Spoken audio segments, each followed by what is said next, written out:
Bismillahirrahmanirrahim. Assalamualaikum warahmatullahi wabarakatuh.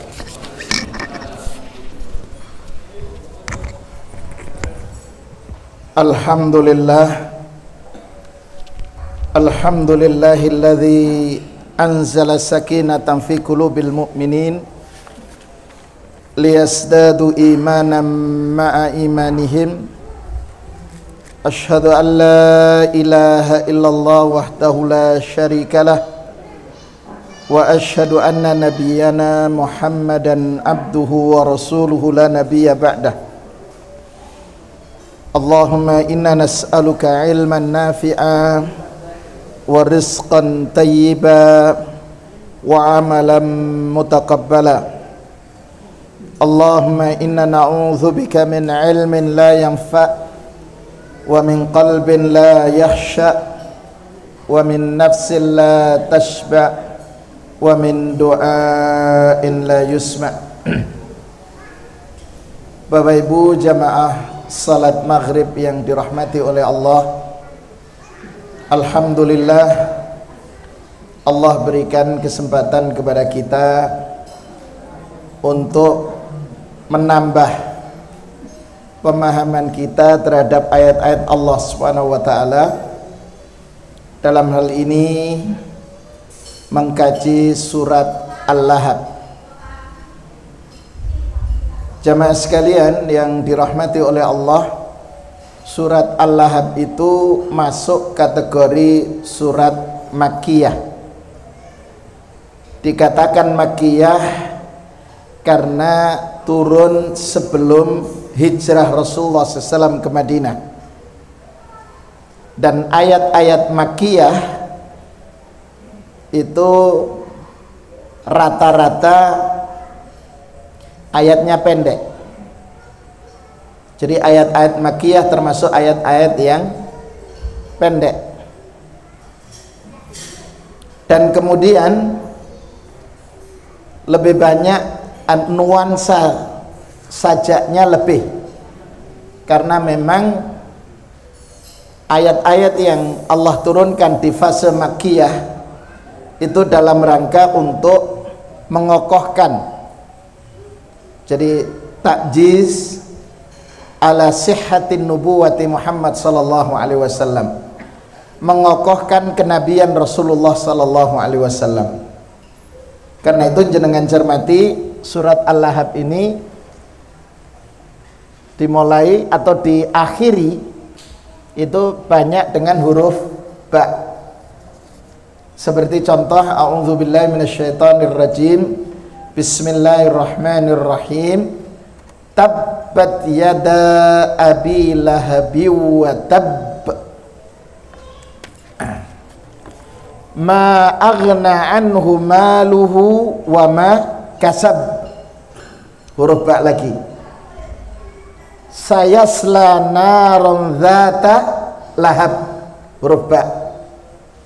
Wa imra'atu hammalatal hatab fi jidha hablum mim masad. Huruf dal dengan ba hampir mirip.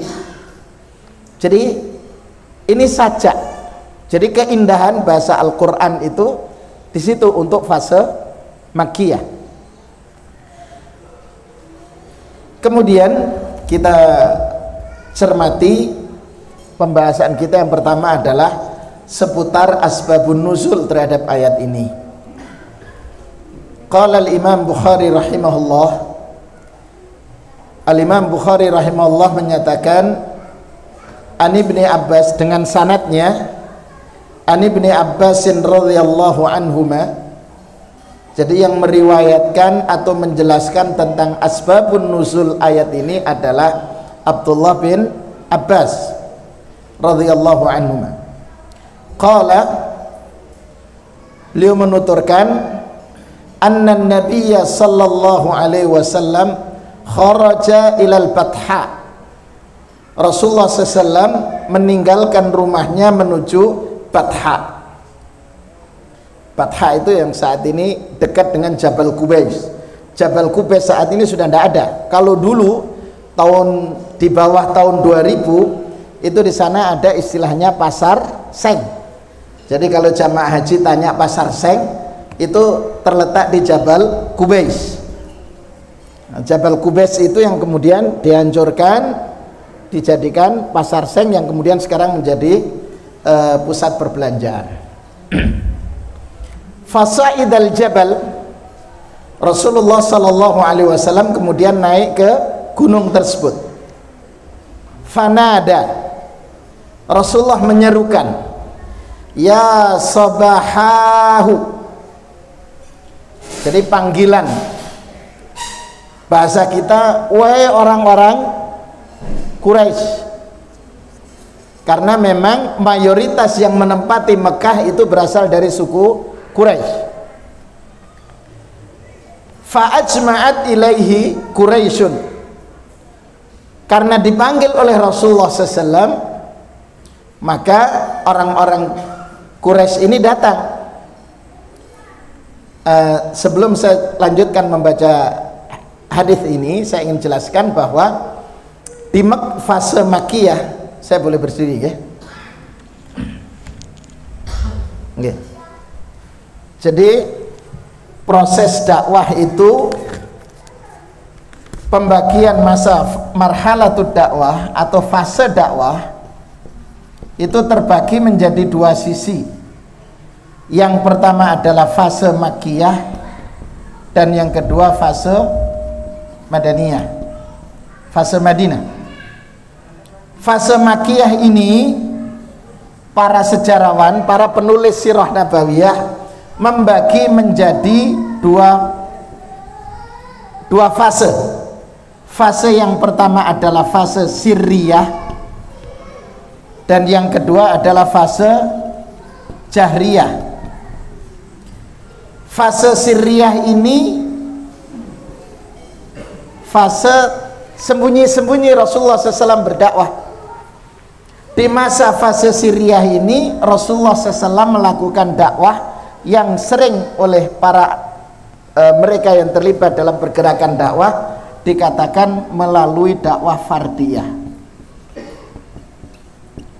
Jadi Rasulullah SAW menyampaikan dakwahnya dengan cara memenuhi setiap perorangan. Terima kasih. Jadi setiap perorangan, orang-orang itu, jadi orang per orang ditemui oleh Rasulullah SAW. Kalau bahasa sekarang door to door, ya.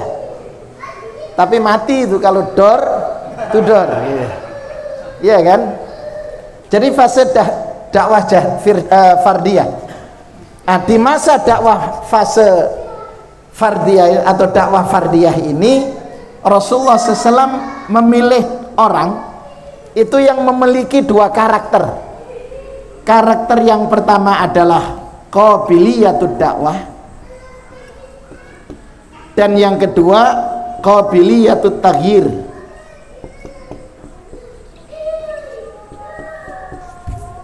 Jadi orang-orang yang didekati oleh Rasulullah SAW pada fase dakwah sirriyah ini adalah orang-orang yang qabiliyatud dakwah, yang siap menerima dakwah, kemudian tidak cukup menerima saja, tapi qabiliyatut taghyir dan siap untuk berubah. Ya. Jadi tidak hanya siap menerima dakwah, tetapi siap untuk berubah. Nah, disinilah kemudian terpilih. Siapa diantaranya adalah sahabat Abu Bakar radhiyallahu an. Nah, sahabat Abu Bakar radhiyallahu an, setelah beliau menyampaikan risalah dakwah, menerima dakwah Rasulullah SAW, dia melakukan perubahan dengan terlibat dalam aktivitas dakwah. Karena itu Abu Bakar menyeru Utsman, menyeru Abdurrahman bin Auf, ya, termasuk di dalamnya adalah Bilal bin Rabah. Jadi Abu Bakar melanjutkan dakwahnya dengan memilih orang-orang yang nantinya siap bergabung dan siap untuk menjadi unsur penegak dakwah itu, atau dalam bahasa Abul Hasan Ali An-Nadawi rahimahullah dengan menyatakan mereka yang siap untuk melakukan taghyir, perubahan, ya. Jadi Utsman, Abdurrahman, Bilal, kemudian Thalhah bin Ubaidillah, ya, Thalhah. Ini adalah orang-orang yang termasuk juga Zubair bin Al-Awwam. Jadi orang-orang yang direkrut kemudian nanti masuk dalam barisan 10 orang yang dijamin masuk surga. Itu Abu Bakar. Karena itu Al-Imam As-Suyuti rahimahullah ketika menjelaskan Abu Bakar dalam tarikhnya itu, Tarikh Al-Khulafa, di Muqaddimah itu beliau mengatakan bahwa Abu Bakar ini ibarat timbangan. Timbangan itu kan 2 bagian kan ya, yang sini untuk berat, yang sini untuk barang yang akan ditimbang. Kata Imam As-Suyuti rahimahullah, kalau seandainya iman Abu Bakar diletakkan di satu bagian, kemudian iman umat ini di bagian lain, la rajahat imanu Abi Bakrin, masih berat imannya Abu Bakar. Nah, saya coba cermati kenapa masih berat. Karena orang-orang yang terlibat dalam atau yang masuk dalam 10 orang dijamin masuk surga itu atas dakwah Abu Bakar. Jadi itu, sehingga kebaikan, ketika Abdurrahman bin Auf melakukan kebaikan, maka semuanya pun juga ikut. Seperti contoh Utsman bin Affan, kalau dihitung nilai properti yang beliau miliki, baik dari dinar, dinarnya itu 150.000 dinar, Pak. 1 dinar itu setara 4,25 gram. Jadi kurang lebih 640-an, nggih. 640.000 lebih gram berupa, iya, dinar itu mata uang emas. Ini duitnya dalam bentuk emas. Kalau umpamanya sekarang dikalikan 1 gramnya 500.000, oh sudah 1 juta sekarang. Ah, sudah 1 juta, ya sudah sebanyak ini. Kemudian dalam bentuk uang dirham itu 30 juta rupiah, 30 juta dirham.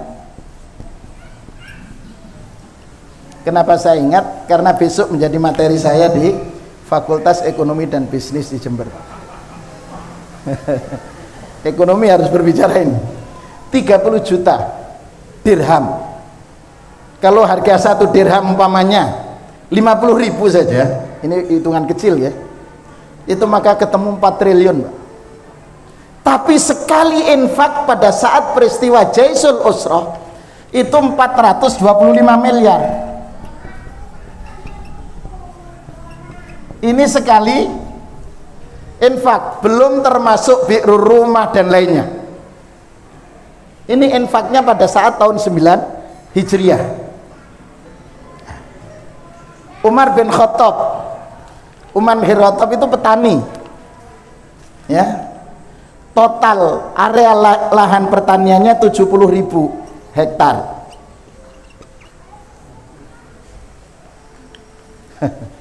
70.000 hektar. Dengan infak setiap kali panen per hektarnya 16 juta rupiah. Kalau dihitung dengan nilai sekarang, itu setiap kali panen per hektar. Lah kalau kemudian dianggap setahun sekali panennya 16 juta kali 70 hektar, 70.000 hektar. Itu Umar bin Khattab radhiyallahu anhu.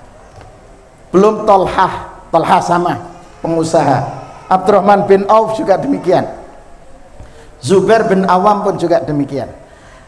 Jadi kalau kemudian Rasulullah memilih Abu Bakar, dan kemudian menurut Imam As-Suyuti adalah iman Abu Bakar itu berat, lebih berat daripada imannya umat ini, ya karena orang-orang yang ada di menerima dakwahnya itu luar biasa perjuangannya. Nah, kembali kepada marhalah dakwah. Jadi dakwah fardiyah yang dipilih adalah siap menerima dakwah dan siap untuk berubah. Begitu. Karena ada yang siap menerima dakwah tapi tidak siap untuk berubah. Nah, itu ada begitu. Kemudian Allah menurunkan firman-Nya kepada Rasulullah SAW untuk menjalani fase jahriyah, yaitu ketika Allah menyatakan wa anzir ashiratakal aqrabin, sampaikanlah, ingatkanlah kepada keluarga besarmu yang terdekat, keluarga kerabat-kerabat dekatmu wahai Muhammad sallallahu alaihi wasallam. Ketika ayat itu turun, Rasulullah melakukan ini, melaksanakan, mengumpulkan keluarga besarnya di Jabal, di apa namanya, di Batha. Nah, ketika Rasulullah SAW apa namanya, memanggil paman-pamannya dan kerabatnya itu, Rasulullah mengatakan, ara'aitum in haddathtukum annal aduwa musabbihukum wa mumsikum au mumsikum, kata beliau, akuntum tusaddiquni, wahai orang-orang Quraisy, bagaimana menurut pendapat kalian jika aku menyampaikan kepada kalian bahwa musuh itu akan berpagi-pagi atau sore hari menyerang kalian? Atau hadithuni atau saddiquni, apakah kalian mempercayai informasi yang aku sampaikan? Qalu, orang-orang musyrikin pun jawab, bukan qalu bahasa Jawa ini. Qalu, mereka mengatakan na'am, iya. Artinya orang-orang musyrikin mengetahui bahwa Rasulullah tidak pernah dusta. Qala, Rasulullah kemudian menggunakan kesempatan di saat mereka mengatakan iya, fa inni nadhirun lakum baina yaday adzabun syadid. Sekarang saya ingatkan kepada kalian bahwa di depan kita itu ada siksaan yang pedih, yaitu kehidupan setelah akhirat. Faqala Abu Lahab, nah di sini Abu Lahab kemudian merespon. Jadi Abu Lahab merespon dan kemudian menyatakan, alihadza jama'tana, wahai Muhammad, apa untuk ini kalian atau Anda kumpulkan kami di sini? Tabban laka. Nah di sini Pak, tabban laka, celaka untukmu wahai Muhammad. Itu ungkapan Abu Lahab. Siapa Abu Lahab? Nah ini kembali kepada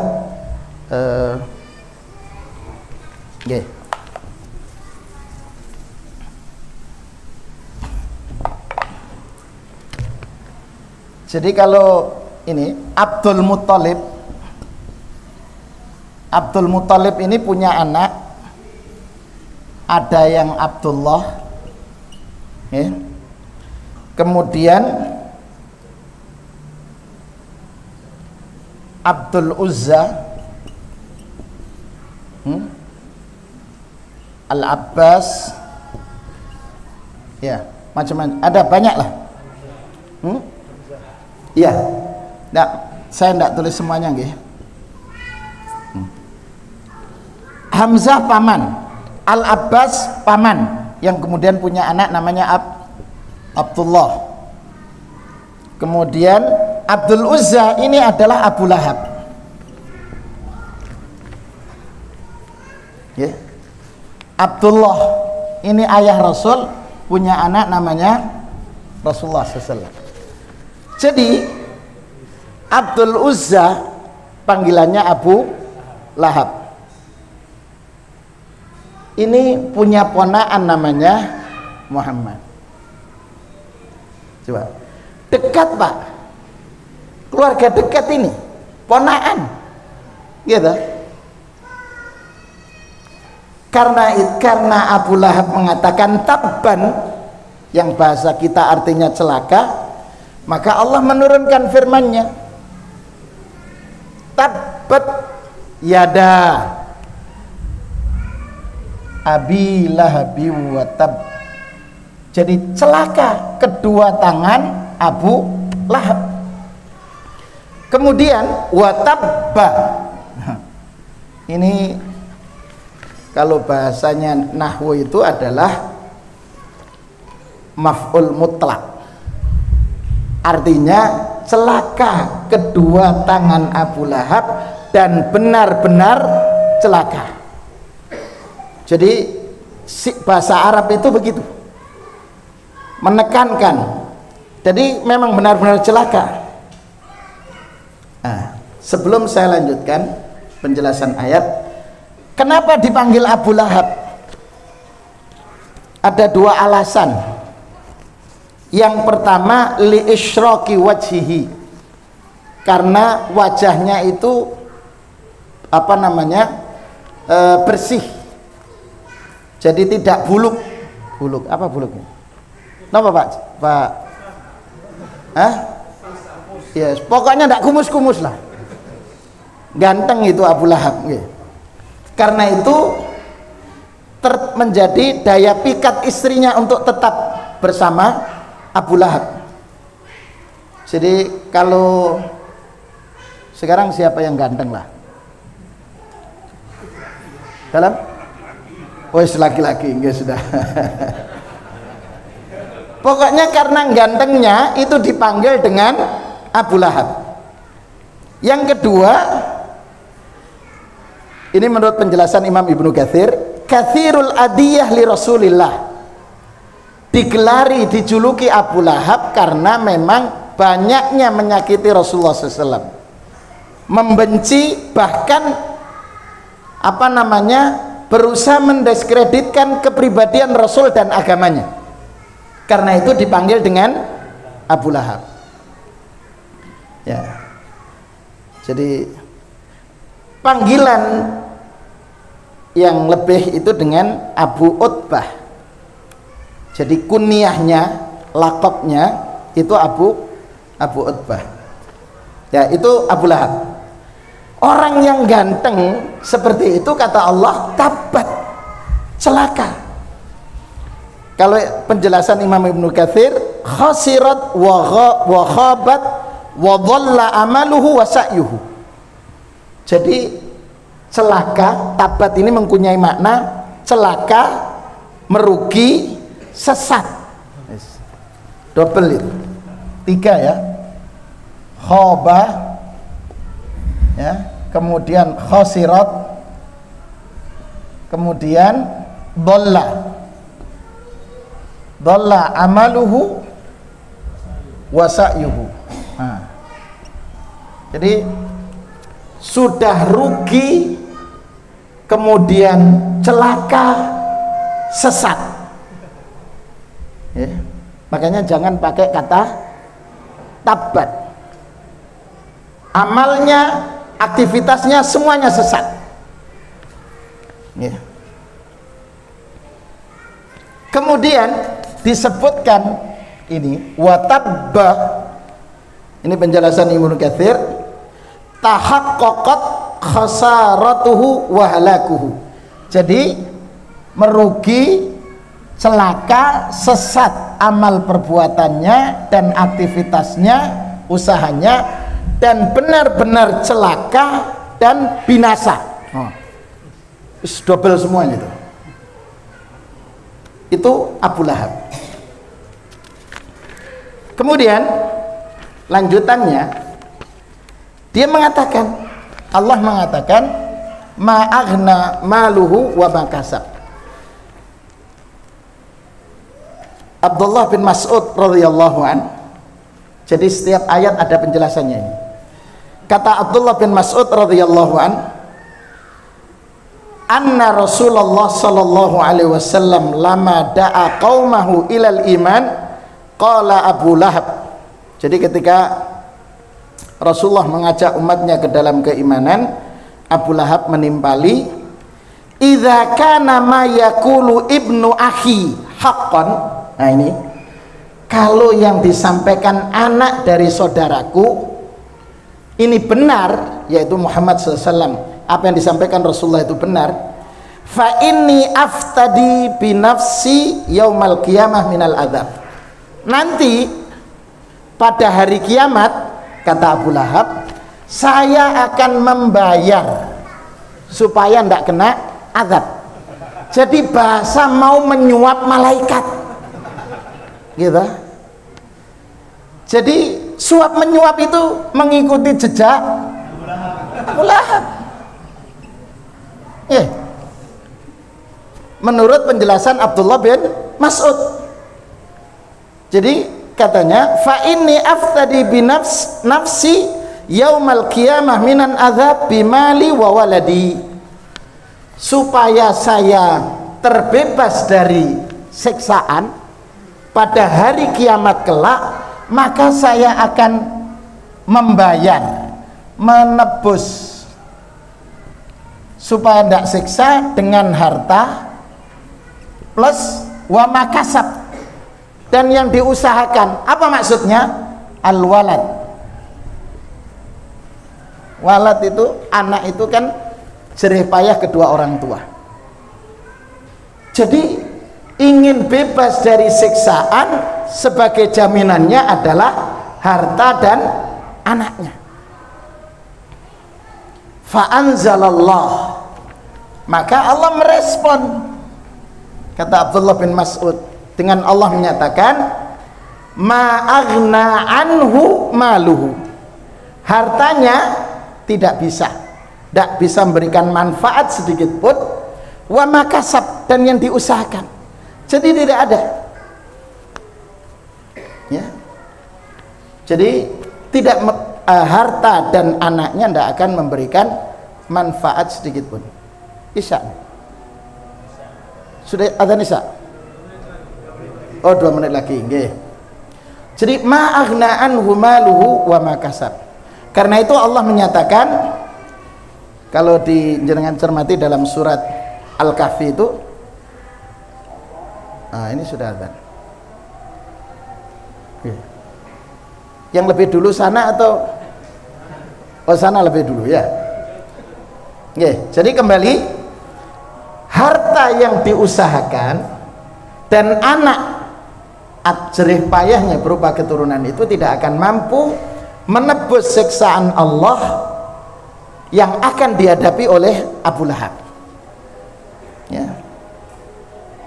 Karena itu sekali lagi, penjelasan ini untuk menjelaskan kepada kita bahwa nanti pada hari kiamat, harta al-mal wal banun, ya kan, banun zinatul hayatid dunya,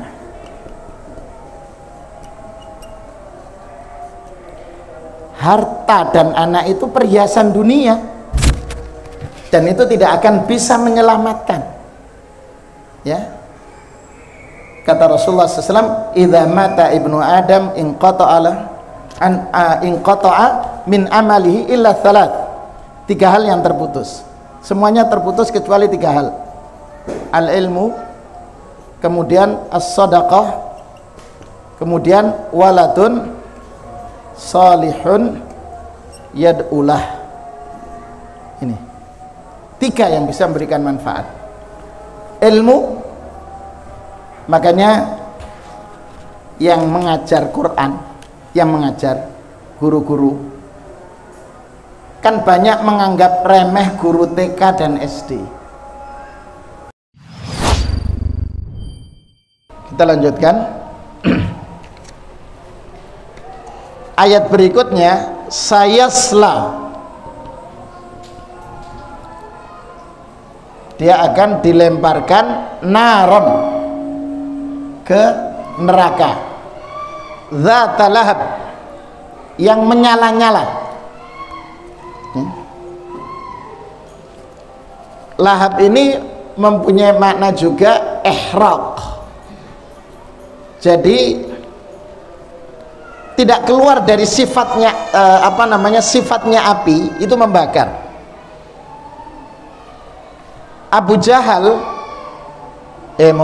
Abu Lahab, berdasarkan ayat ini, sayaslah, jadi akan dilemparkan ke neraka, dzata lahab, yang menyala-nyala dan membakar. Beda dengan ketika Nabiullah Ibrahim alaihissalam. Nabiullah Ibrahim dilemparkan ke neraka, mohon maaf, ke api yang membakar itu mestinya, tapi Allah menyatakan kepada api itu dengan kuni bardan wasalaman, begini, kuni bardan wasalaman, jadilah engkau wahai api bardan, keluar dari sifat aslinya yang sifatnya membakar menjadi dingin, tapi Allah tambahkan salaman, karena kalau dingin membeku justru tambah berbahaya. Karena itu Allah mengatakan kuni bardan wasalaman, dingin tapi dan tidak membakar tetapi menyelamatkan. Dan itu kaget, membuat mereka terperanjat terhadap apa yang mereka lakukan kepada Nabiullah Ibrahim alaihissalam. Berbeda dengan Abu Jahal, nanti dilemparkan di situ, apinya menyala-nyala dan membakar. Kemudian wamra'atuhu, dan istrinya juga. Makanya Bapak Ibu sekalian, Allah Subhanahu wa taala mengingatkan kepada kita, itu kan dengan luar biasa. Kata Allah, ku anfusakum wa ahlikum, ku anfusakum wa ahlikum naro. Jadi selamatkan diri kalian, wa ahlikum, dan keluarga. Ahl ini dalam bahasa Arab masuk pengertiannya adalah az-zaujah, itu ahl. Makanya orang Arab akan bertanya kaifa ahluk, bagaimana dengan keluargamu, berarti mencakup di situ istri dan anak. Jadi al-aulad masuk juga, al-ashirah, keluarga besar. Keluarga besar itu anak, cucu, kemudian bapak, ibu. Itu. Jadi kewajiban kita menyelamatkan mereka dari situ. Kenapa anak masuk pengertian ahl? Ingat kisah Nabiullah Nuh alaihissalam. Ketika anaknya, Allah kan perintahkan kepada Nabi Nuh untuk menyelamatkan diri. Nanti diberikan Nabi Nuh mendapatkan informasi dari Allah bahwa dia akan selamat. Untuk selamat, Nabi Nuh diperintah untuk membuat kapal, wasna'il fulka bi'ayunina wa wahyina. Jadi saya ingin mengajak Bapak Ibu sekalian, Nabi Nuh yang sudah dijamin oleh Allah akan diselamatkan, tapi jaminan Allah berupa keselamatan Nabi Nuh itu dimulai dengan wasna'il fulka, buatlah perahu besar, ya lebih besar dari kapal feri lah. Kalau dulu itu kapal Dabon Solo itu gede, ya. Wasna'il fulka, dan ketika membuat perahu, kata Allah, bi'ayunina. Jadi Nabiullah Nuh membuat perahu atau kapal besar itu langsung diawasi oleh arsitek. Siapa arsiteknya? Allah Subhanahu wa taala langsung. Bi'ayunina wa wahyina, dan guidance-nya, buku panduannya juga dari Allah. Itu kalau ingin selamat. Sehingga kita, maksudnya kalau kita ingin selamat, kalau Nabi Nuh membuat perahu saja harus mengikuti pengamatan Allah dan buku panduan dari Allah, kita pun kalau ingin selamat dari ancaman neraka juga harus menggunakan pengawasan Allah dan buku panduan dari Allah. Apa panduan kita? Al-Quran dan hadis. Karena itu Rasulullah menggunakan taraktu fikum amrain, aku tinggalkan untuk kalian dua perkara. Ma in tamassaktum bihima, selama kalian berpegang itu dengan keduanya, lan tadhillu, tidak akan sesat. Itu perintahnya. Ketika kemudian datang banjir bandang itu, air bah itu, tiba-tiba kan anaknya diajak, irkam ma'ana, masuk, ayo naik bersama kami. Tapi anaknya menolak. Sa'awi ila jabalin ya'simuni minal ma', saya akan berenang ke gunung yang tinggi itu, dan gunung itu akan menyelamatkanku dari api yang air yang begitu besar. Kata Allah, la asimal yaum, tidak ada yang bisa menyelamatkan. Nah, Nabiullah Nuh protes, itu anakku ya Rabb. Kata Allah, laisa min ahlik, bukan dari keluargamu, bukan dari pengikutmu. Nah, di sini. Jadi al-ahl itu bisa masuk zaujah, bisa juga al-aulad, termasuk juga keluarga besar. Sebagaimana Rasulullah SAW diperintahkan wa anzir ashiratakal aqrabin. Begitu. Lah ini Bapak Ibu sekalian, istrinya jadi sudah ini Allah mengibaratkan, sudah dimasukkan Abu Lahab dalam api yang menyala-nyala itu, wa mra'atuhu, istrinya hammalatal hatab, justru nambah kayunya, jadi tambah besar, gitu kan, hammalatal hatab. Ya, saya bacakan penjelasan Imam Ibnu Katsir.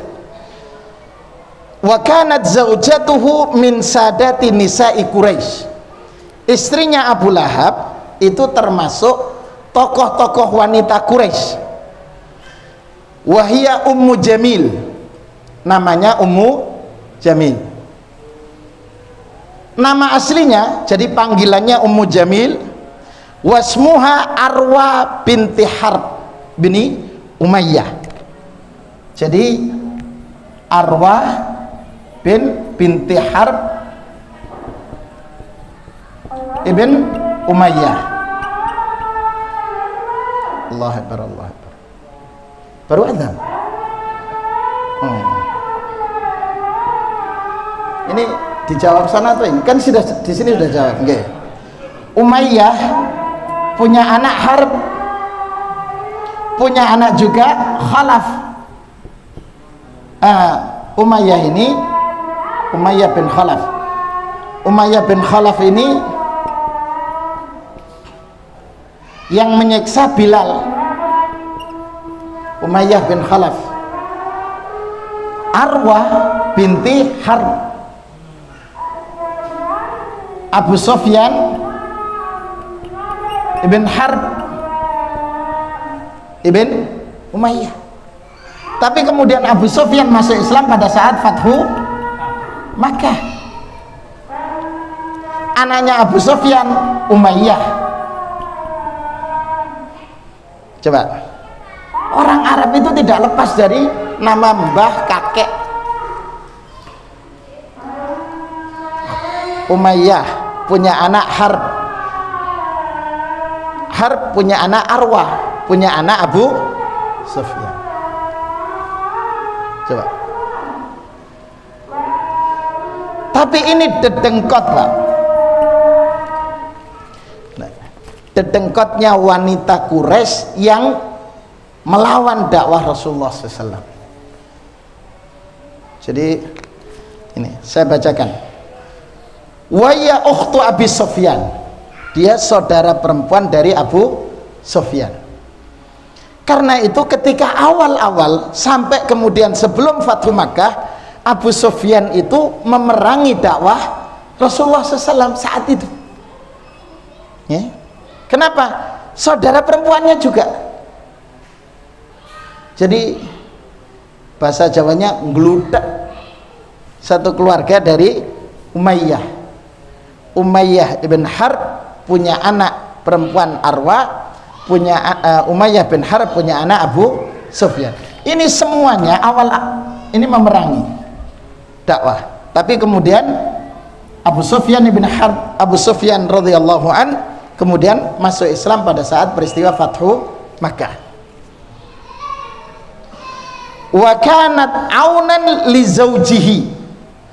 Jadi Arwa binti Harb membantu penuh, mensupport penuh siapa? Suaminya Abu Lahab yang namanya Abdul Uzza.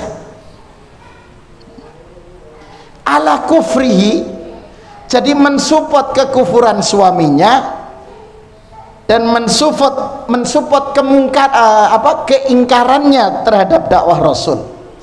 Walihada takunu yaumal qiyamah, karena itu nanti pada hari kiamat aunan alaihi fi adzabihi fi nari jahannam, menjadi pembantunya, mensupport untuk siksaan bagi suaminya.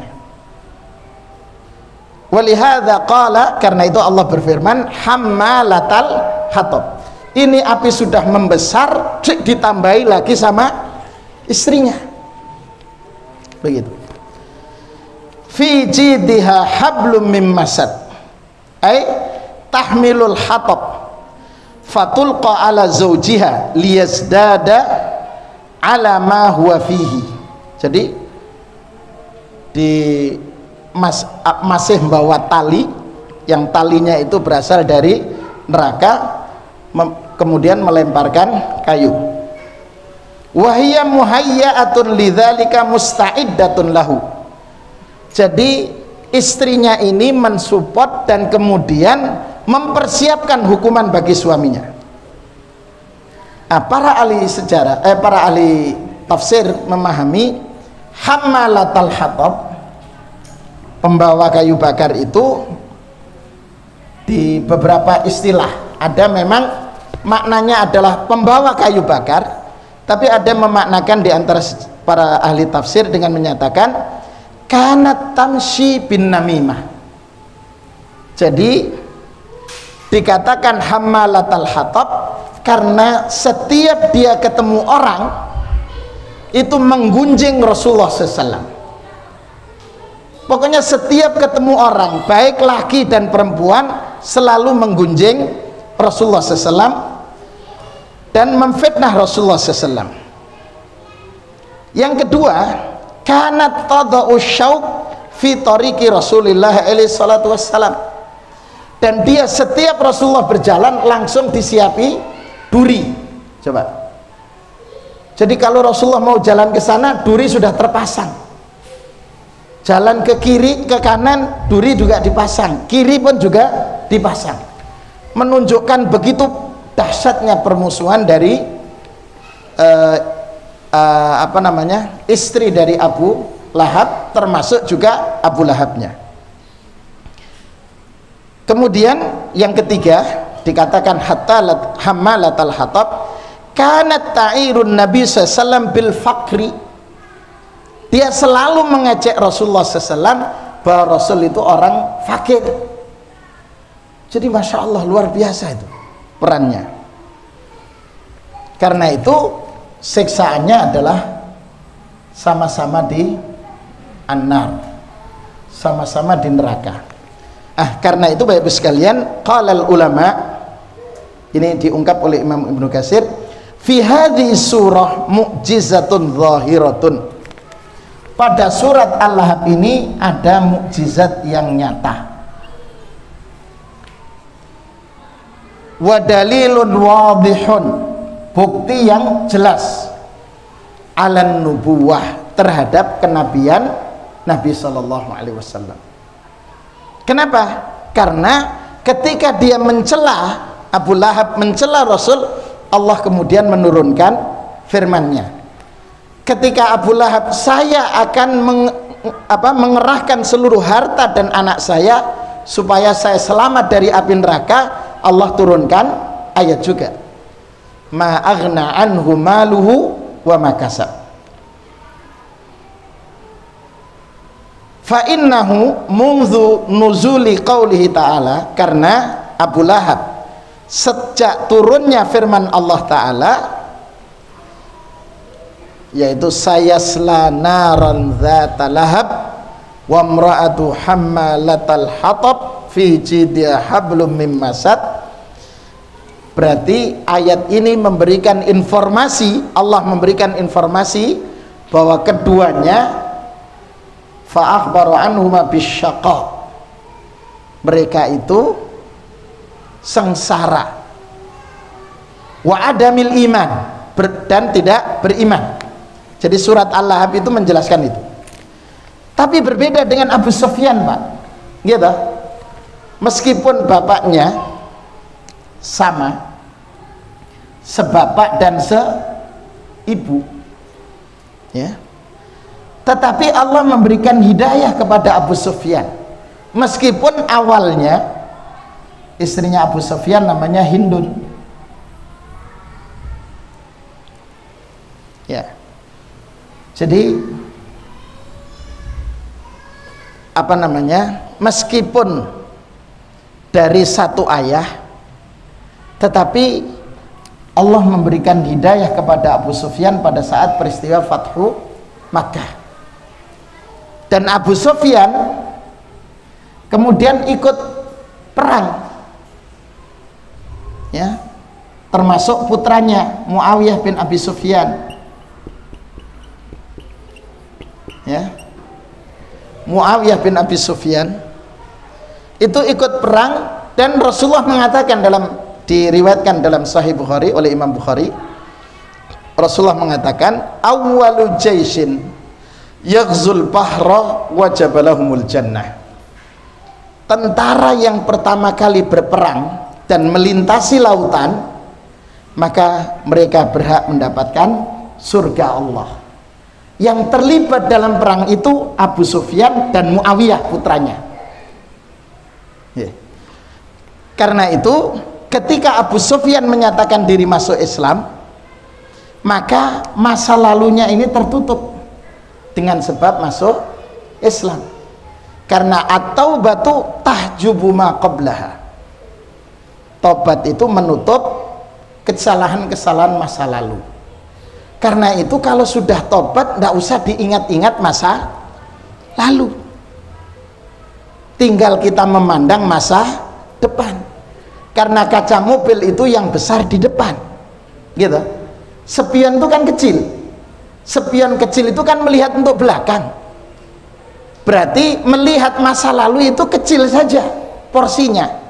Yang besar adalah melihat masa depan. Nah, orang ketika gagal dalam usaha, gagal dalam aktivitas, selalu yang diingat masa lalu, lupa bahwa di depan itu kaca yang besar dan itu masa depannya. Nah, kita sebagai umat Rasulullah SAW, masa depan kita adalah al-hayah ba'dal mamat, kehidupan setelah akhirat. Nah, karena masa depan kita itu berarti butuh bekal yang cukup mengantarkan ke sana. Saya teringat dengan sahabat Abu Hurairah, Pak, terkait dengan ini. Ya, Abu Hurairah radhiyallahu an, ya, sahabat Abu Hurairah itu kan masuk Islam di tahun ke-7 Hijriah.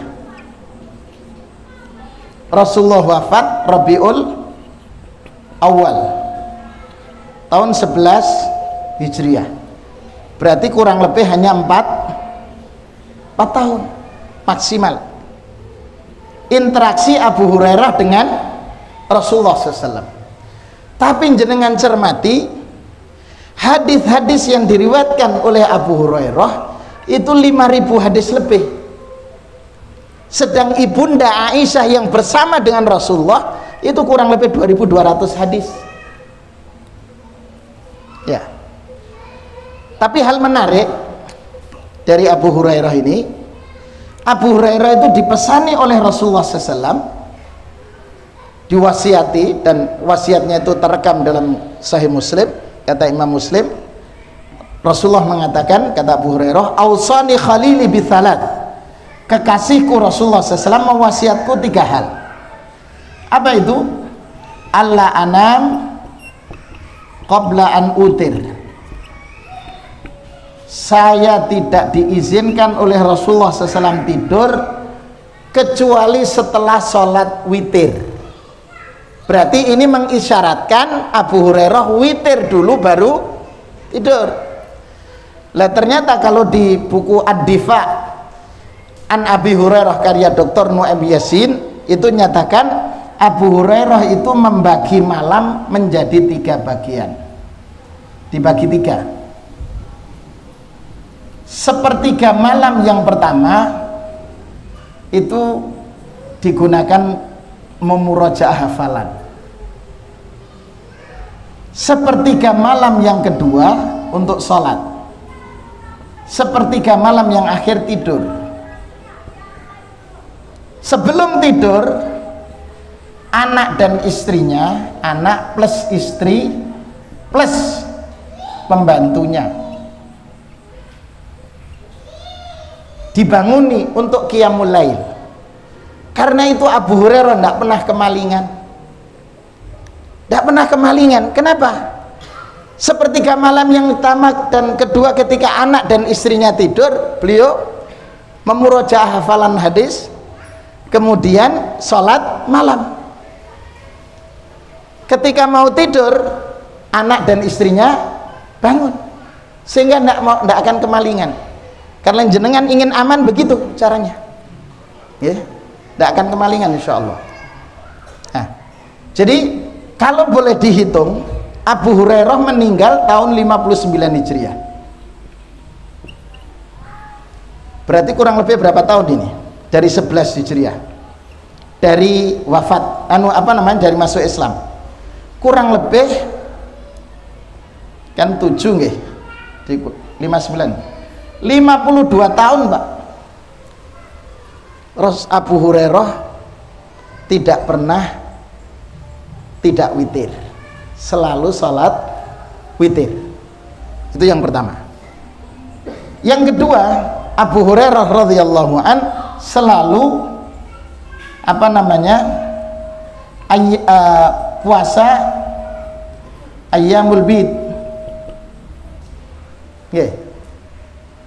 selama 52 tahun. Kemudian yang ketiga, Abu Hurairah radhiyallahu an 2 rakaat duha, rakaatai duha, selama 52 tahun. Tidak pernah tertinggal karena diwasiat. Wasiat itu kan tidak boleh ditinggalkan. Wasiat Rasulullah SAW, apalagi Rasulullah mewasiatkan, tidak pernah ditinggal. Tapi di saat beliau hendak meninggal, beliau menangis. Nangis ketika itu ditanya oleh istrinya, lima tabki, kenapa engkau menangis? Jawabannya, as-safarut tawil, perjalanan menuju akhirat itu panjang, zaduna qalil, bekal hidup saya untuk kehidupan akhirat yang panjang itu sedikit. Padahal aktivitasnya seperti itu. Kemudian kata Abu Hurairah, wala adri ainal masir, saya tidak tahu kemana nanti tempat kembaliku, ilal jannati awinnar. Coba Pak, orang yang meriwayatkan hadis Rasul, melaksanakan wasiat Rasul, masih bertanya kepada diri seperti itu. Bagaimana dengan kita? Nah, begitulah. Karena itu, Bapak Ibu sekalian, pesan yang ingin tersampaikan dari kajian surat Al-Lahab ini adalah, pertama, mari kita termasuk dalam bagian melakukan ad-dakwah itu. Ini. Ya, kalau kita tidak bisa menyampaikan, seperti ada kan bikin pamflet pengajian, itu sudah mandalla ala khairin, menunjukkan kebaikan, ya. Makanya kembalinya harus niat. Bikin pamflet Pak, pengumuman pengajian itu sudah kebaikan, dalla ala khair. Kemudian orang baca hadir itu sudah pahala double. Kemudian yang hadir mengamalkan, subhanallah. Itu. Karena itu coba jenengan lihat Umar bin Khattab yang punya ladang yang luas, harta infaknya seperti itu, ketika beliau sedang ini untuk mencari ilmu gantian, disuruh berangkat kepada Rasul, dia kerja di ladangnya. Di saat temannya kerja di ladangnya, dia yang belajar kepada Rasul. Setelah belajar, dia sampaikan kepada petaninya. Begitu Umar radhiyallahu an. Jadi itu yang pertama. Mari kita berdakwah sesuai dengan kemampuan kita, dan itu harus dimulai dengan niat. Itu yang pertama. Yang kedua, kalau kita tidak bisa berdakwah, nyebar pamflet dan lain tidak bisa karena tidak ada paket data, maka minimal kita ikut terlibat. Wes saya gak iso apa-apa, saya tak ngersii tempatnya untuk pengajian itu Pak. Itu luar biasa. Bagian kebersihan, coba jangan perhatikan mereka yang di masjid-masjid itu, supaya kita nyaman sholat dia pel, orang sholat nyaman. Begitu kan? Masya Allah, itu sudah luar biasa pahala. Berapa kebaikan yang didapatkan. Oke. Jadi marilah kita kontribusi sekecil apapun yang kita bisa kita lakukan. Itu yang pertama. Yang kedua, kalau di sini adalah profil keluarga yang suami dan istrinya masuk neraka, maka jangan sampai keluarga kita masuk dalam barisan ini. Tetapi bagaimana keluarga kita itu menjadi unsur taghir, bagian yang ikut terlibat dalam perubahan menuju kebaikan. Itu yang kedua. Yang ketiga, Ibu sekalian, kita harus selalu memohon maunah dari Allah agar Allah selalu menghadirkan keteguhan kita. Karena itu jangan sampai melupakan doa ya muqallibal qulub tsabbit qalbi ala dini. Itu tidak boleh kita tinggalkan. Karena keistiqomahan kita bergantung juga diantaranya dengan itu. Semakin kita memperbanyak doa, maka insya Allah keistiqomahan itu akan Allah hadirkan untuk kita. Barangkali ini Bapak Ibu sekalian, ya, kajian kita pada malam yang berbahagia ini. Mudah-mudahan apa yang kita lakukan tercatat oleh Allah sebagai amal kebaikan kita. Kehadiran panjenengan semua di tempat di majelis yang mulia ini, yang disaksikan oleh para malaikat, dijadikan sarana oleh Allah untuk mengampuni dosa-dosa kita, meninggikan derajat kita di sisi Allah Subhanahu wa taala. Mudah-mudahan keluarga yang kita tinggalkan di rumah senantiasa mendapatkan curahan rahmat dari Allah dengan hadirnya kita dalam majelis ilmu, sehingga apa yang Allah anugerahkan kepada kita, baik yang sifatnya materi, itu menjadi membawa berkah dalam rumah tangga kita, membawa berkah dalam kehidupan kita, dan sebagai pengantar kita untuk memperoleh husnul khatimah. Mudah-mudahan anak yang dan cucu yang Allah titipkan kepada kita, Allah bimbing menjadi anak dan cucu yang saleh dan salihat, yang kemudian kita dipertemukan bersama mereka di surga insya Allah. Dan mudah-mudahan kita semua menjadi orang-orang yang memperoleh husnul khatimah. Amin, amin ya rabbal alamin. Kita akhiri dengan doa kafaratul majlis. Subhanakallahumma wa bihamdika asyhadu an la ilaha illa anta astaghfiruka wa atubu ilaik. Mohon maaf atas segala kekhilafan. Walafu minkum. Assalamualaikum warahmatullahi wabarakatuh.